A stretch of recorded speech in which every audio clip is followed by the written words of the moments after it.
Right. మనతో పాటు Ashok sir ఉన్నారు. మాట్లాడే ప్రయత్నం చేద్దాం. సార్, మొన్న రీసెంట్‌గా నిరుద్యోగ మహాగర్జన అని చెప్పి ఒక సభ పెట్టిర్రు.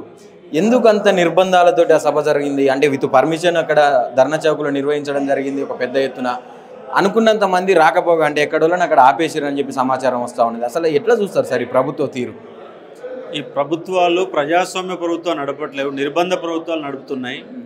రోజు అబద్ధాలు చెప్తా ఉన్నారు. 2 లక్షల ఉద్యోగాలు ఇస్తామని చెప్పేసి వాళ్ళు ఇప్పటివరకు ఇచ్చిన ఉద్యోగాలే కేవలం 5,000. అది కూడా డిఎస్సిలో భాగంగా వాళ్ళు కొన్ని ఉద్యోగాలు ఇస్తే వాళ్ళకి కొన్ని కల్పించిన ఉద్యోగాలు తప్ప వీళ్ళు వేసే ఉద్యోగాలు ఏం లేదు. ప్రశ్నిస్తున్నందుకు, నిలదీస్తున్నందుకు ఈ ప్రభుత్వాలు నిర్బంధ కాండాన్ని కొనసాగిస్తూ ఉన్నాయి. మన ఇందిరా పార్క్ కాడ సభకు పర్మిషన్ ఇచ్చి అశోక్ సార్ వస్తే అరెస్ట్ చేసి ఎత్తుకుపోవాలన్నటువంటి ఒక ప్రయత్నం కూడా జరిగింది. దాని కారణంగా నేను సభకు ఒక 1 అవర్ లేటుగా రావాల్సిన ఒక పరిస్థితి కూడా ఏర్పడింది. ఈ ప్రభుత్వాలు ఉద్యోగాలు ఇవ్వకపోగా అబద్ధాలు ఆడుతూ ఉన్నాయి. వాళ్ళ యొక్క తాబేదారులని నిరుద్యోగుల మీదకి తోలే ఒక ప్రయత్నం చేస్తూ ఉన్నాయి. నిన్న చిక్కడపల్లి లైబ్రరీకి రియాజ్ గారు వస్తే ఆయనని విద్యార్థులంతా అడ్డుకొని తరిమే ఒక ప్రయత్నం కూడా జరిగింది. అంటే ముందు గ్రామాలలో ఎమ్మెల్యేలు కనుక గ్రామాలకు వస్తే నిరుద్యోగులు ఎక్కడికక్కడ అడ్డుకుంటారు, ఖచ్చితంగా అడ్డుకుంటారు. రేపు స్థానిక సంస్థ ఎన్నికల్లో మీరు ఎన్నికల ప్రచారానికి వస్తారు, గ్రామాలలో ఎమ్మెల్యేలు తిరిగిన ఒక పరిస్థితి కూడా ఏర్పడుతుంది. దీనికోసం నిరుద్యోగ ఉద్యమాన్ని ఒక బలోపేతం చేయడం కోసం అన్ని జిల్లాలలో సభలు కూడా నిరుద్యోగ సభలు పెట్టాలని, అవసరమైతే విద్యార్థులంతా అంగస్ట్రైక్ చేయాలని, దాంతోపాటు రౌండ్ టేబుల్ సమావేశాలు కూడా నిర్వహించాలని నిరుద్యోగులమంతా డిస్కషన్లో ఉన్నాం. త్వరలోనే ఒక పెద్ద ప్రోగ్రాం కూడా ప్రకటించబోతా ఉన్నాం. ఎందుకంటే ఈ ప్రభుత్వం ఏర్పడిందే నిరుద్యోగుల అనే అంశాలపైన ఏర్పడింది. కానీ నిరుద్యోగులు చేసింది ఏమీ లేదు, ఒట్టి మాటలు చెప్తా ఉన్నారు. నిరుద్యోగులంతా కొట్లాడి కాంగ్రెస్ గవర్నమెంట్ తరఫున ఎన్నికల ఓటేయడమే కాదు, ప్రచారం చేసి ఒక ప్రభావితం చేసి కాంగ్రెస్ పార్టీ అధికారాలు తీసుకొస్తే వీళ్ళు 1000% మోసం చేస్తూ ఉన్నారు. ఈ మోసాలపైన నిరుద్యోగులంతా తిరగబడతారు. తిరగబడే రోజు వచ్చింది. ఆల్రెడీ నిన్న చిక్కడపల్లి లైబ్లో ఒక సంఘటన జరిగింది. ముందు మీ 119 మంది ఎమ్మెల్యేలు గ్రామాలకు వచ్చే పరిస్థితి కూడా ఉండదని చెప్పేసి స్పష్టంగా చెప్తా ఉన్నాం. ఆ విధంగా మా కార్యాచరణ ఉండబోతుంది. నిరుద్యోగులతో పట్టుకున్న ప్రభుత్వాలు ఏ ప్రభుత్వాలు కూడా ముందలపడలేదు, మీ గవర్నమెంట్ కూడా ముందలపడదు. ముందు మా తడాకేంటో చూపించే ఒక ప్రయత్నం చేస్తాం. ప్రధానంగా ఇటు మానవతా రాయ్ కావచ్చు, చెనగాని దయాకర్ కావచ్చు, ఉస్మానియా యూనివర్సిటీ నుంచి పోయినటువంటి వ్యక్తులుగా చాలా ప్రాచుర్యం పొందుతున్న వ్యక్తులు వాళ్ళిద్దరు. ఎందుకు నిరుద్యోగుల పైన ఆ రకంగా ప్రవర్తన వాళ్ళది ఎందుకు సాగుతూ ఉన్నది?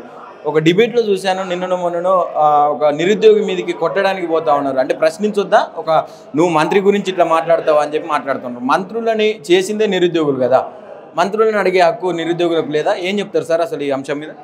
అంటే వాళ్ళు తమ ఐడెంటిటీ కోసం పోరాటం చేస్తారు, నిరుద్యోగుల కోసం పోరాటం చేయట్లేరు. వాళ్ళకి ఐడెంటిటీ కావాలా, వాళ్ళకు గుర్తింపు కావాలా. ఆ గుర్తింపు కోసమే ఏదైనా మాట్లాడాలా, మొత్తం మీద లైవ్లో ఉండాలన్నట్టు ఒకే ఒక తప్ప వాళ్ళకు సబ్జెక్టు మీద అవగాహన లేదు. అసలు ఉద్యోగాలు ఎన్ని ఉన్నాయి, ఏ ఉద్యోగాలు ఉన్నాయి, ఏ ఉద్యోగాలకు అసలు అర్హత ఏముంటుంది, అసలు ఏమి ఇచ్చినాం, ఏమి ఇవ్వలేదు అన్న ఒక అవగాహన కూడా వాళ్ళకి లేదు. అవగాహన రహితంగా మాట్లాడుతున్నారు. అందుకే నిరుద్యోగులు అనే వాళ్ళు ఏం మాట్లాడుతారు అందరూ పరిశీలిస్తున్నారు. నిరుద్యోగుల జనం మధ్య పోయినప్పుడు వాళ్ళు ఏం చేయాలో అది కూడా చేస్తారు. అది వాళ్ళకి అర్థమైన రోజు వచ్చేసరికి రాజకీయం కనుక చూస్తే శూన్యమే ఉంటుంది. కాబట్టి ఇక్కడ విద్యార్థి నాయకులుగా మాట్లాడినప్పుడు పొలైట్గా మాట్లాడాలి, గౌరవంగా మాట్లాడే ప్రయత్నం చేయాలా. ఇష్టానుసారంగా ఏది పడితే అది మాట్లాడతామంటే విద్యార్థులు అనేది చూసుకుంటారు, వాళ్ళు గమనిస్తున్నారు. అసలు మీరు విద్యార్థులు నాయకులే కాదన్నటువంటి వాళ్ళని పరిగణలో కూడా తీసుకుని ఒక పరిస్థితి అని నెలకొని ఉన్నది. అంటే గతంలో చాలామంది ఇదే ఉస్మానియా యూనివర్సిటీ నుంచి కావచ్చు, అంటే మీలాంటి వాళ్ళ మేధావులు చాలామంది నిరుద్యోగ సమస్యల మీద కొట్లాడారు గత ప్రభుత్వంతో కూడా. అందులో వాళ్ళు ఇప్పుడు కొంతమేరకు 90% అప్పుడు కొట్లాడినటువంటి వ్యక్తులు ఇప్పుడు ఎవరు కూడా కనపడతలేరు, ఒక అశోక్ సార్ తప్ప నాకు తెలుసు. మరి ఎందుకు ఈ అశోక్ సార్ని మళ్ళీ అప్పుడు పోరాడిన వ్యక్తి ఇప్పుడు పోరాడుతున్నా కూడా అప్పటి ప్రభుత్వానికి అంటగట్టి నువ్వు బీఆర్ఎస్ కింద ముసుగులో పనిచేస్తా ఉన్నాడు అశోక్ సార్ అనే వ్యక్తి, అసలు ఆయన ఎవరు, ఈజ్ నథింగ్ అని చెప్పి మాట్లాడుతున్నవారు ఏం సమాధానం చెప్తారు సార్ మీరు? నాకు విద్యా వ్యవస్థ మీద సంపూర్ణంగా అవగాహన ఉంది. గత గవర్నమెంట్ కూలిపోయిందంటే అశోక్ సార్ కూడా దాంట్లో ప్రధాన పాత్ర పోషించారు. మీరు ఏం మాట్లాడినా జనానికి తెలుసు, విద్యార్థులకు తెలుసు అశోక్ సార్ ఏం చేసిండు, అశోక్ సార్ ఏం మాట్లాడతాడు, అశోక్ సార్ ఎంతవరకు కొట్లాడగలుగుతాడు, ఎంతవరకు ప్రభావితం చేయగలడు, అశోక్ సార్ యొక్క దమ్మేందనేది విద్యార్థులకు తెలుసు. ఎందుకంటే నేను ఒక పాఠం చెప్పగలుగుతా, టోటల్ విద్యా వ్యవస్థ పైన, నోటిఫికేషన్ల పైన, సబ్జెక్టు పైన టోటల్ అవగాహన ఉంది. కాబట్టి విద్యార్థులను నిత్య చైతన్యం చేస్తున్నా. ప్రభుత్వాలకు ఏదో లోబడి ఉండడం కానీ, ప్రభుత్వాలకు అమ్ముడు పోవడం కానీ అశోక్ సార్ చేయడు.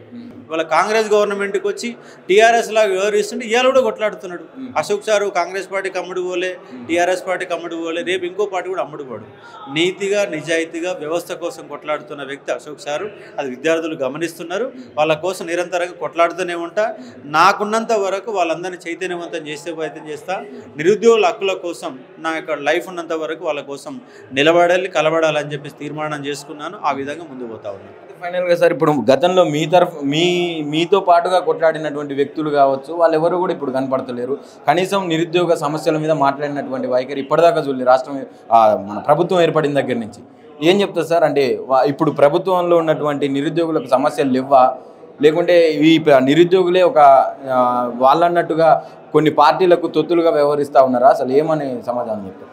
అంటే వ్యక్తులకు ఉన్నటువంటి ఆర్థిక ఇబ్బందులు కావచ్చు, వాళ్ళకున్న అవసరాలు కావచ్చు, ముందుకు నడవాలంటే వ్యవస్థ నడవాలి. ఆ వ్యవస్థ నడిపే శక్తి లేనప్పుడు పార్టీలలో కలవడము, లేకపోతే కుటుంబాన్ని నడపాలి కాబట్టి ఉద్యమాన్ని పక్కన పోయి ఏదో ఒక పని చేసుకోవడం, ఏదో ఒకటి జరుగుతుంది. వాళ్ళు తప్పు పట్టాల్సిన అవసరం లేదు. ఎందుకంటే ఈ నిరుద్యోగ ఉద్యమాలన్నీ నిర్వహించే వాళ్ళంతా మధ్యతరగతి, బిలో మధ్యతరగతి వాళ్ళే. బట్ ఆర్థిక మూలాలు లేకపోవడమే వాళ్ళు దీర్ఘకాలికంగా కొనసాగలేకపోవడానికి గల కారణం. దానిపైన కసరత్తు చేయాలా, రీసెర్చ్ చేయాలా, సబ్జెక్టు పైన అవగాహన పెంచుకోవాలి. ఇవన్నీ చేసినప్పుడు మాత్రమే నిలబడగలుగుతారు, లేదంటే నిలబడలేరు. బట్ వాళ్ళు వాళ్ళ వంతు వాళ్ళు కృషి చేశారు, కృషి చేస్తున్నారని చెప్పేసి భావిస్తూ ఉన్నారు. Thank you.